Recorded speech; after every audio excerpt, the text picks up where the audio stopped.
You haven't done any interviews over the last few months. What made you want to do one today? I mean, it's good timing.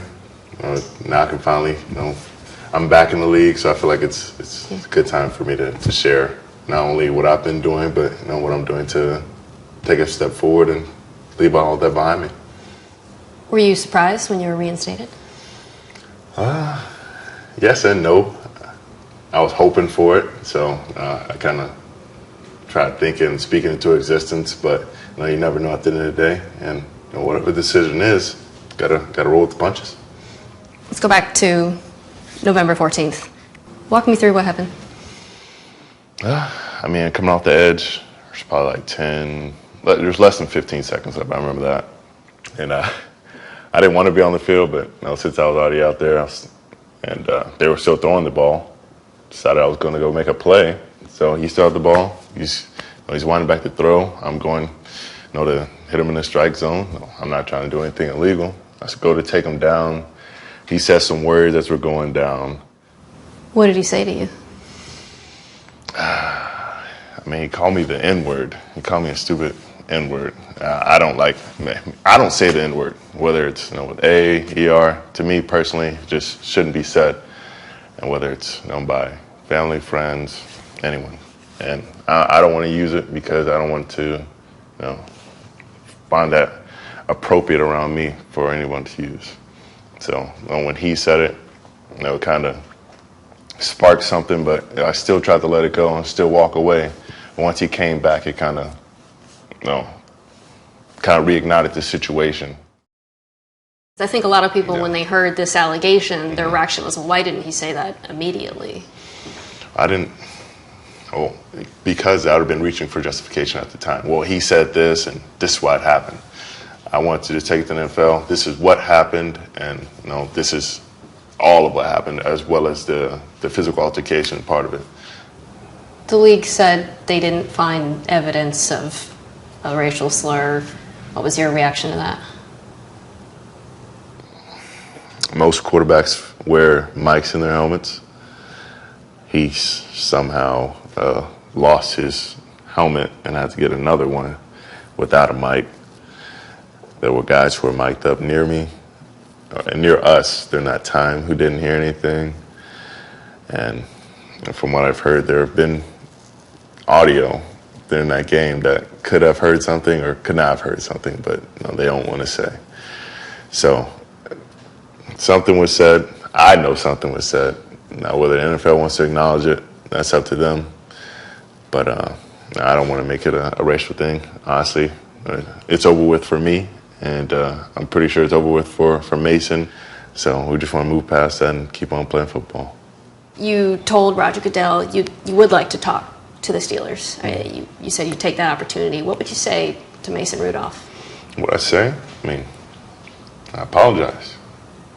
There's no need for that kind of violence. That was outside of the game of football, and it was idiotic, foolish.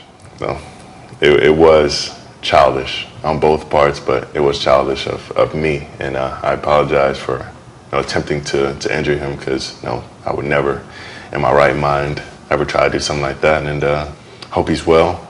I think part of the reason there was so much public uproar and backlash wasn't what actually happened, but what could have happened. Yeah. Is that something that you think about as well? Yeah, I mean, it could have been a lot worse. The helmet was turned a different way. If I hit him in any different spot, things could have been a lot worse. But I also think, looking at that, it wasn't. You can think about the hypothetical situation of what could have happened. How did you feel when you heard people saying he should be arrested or put in jail? He should be arrested.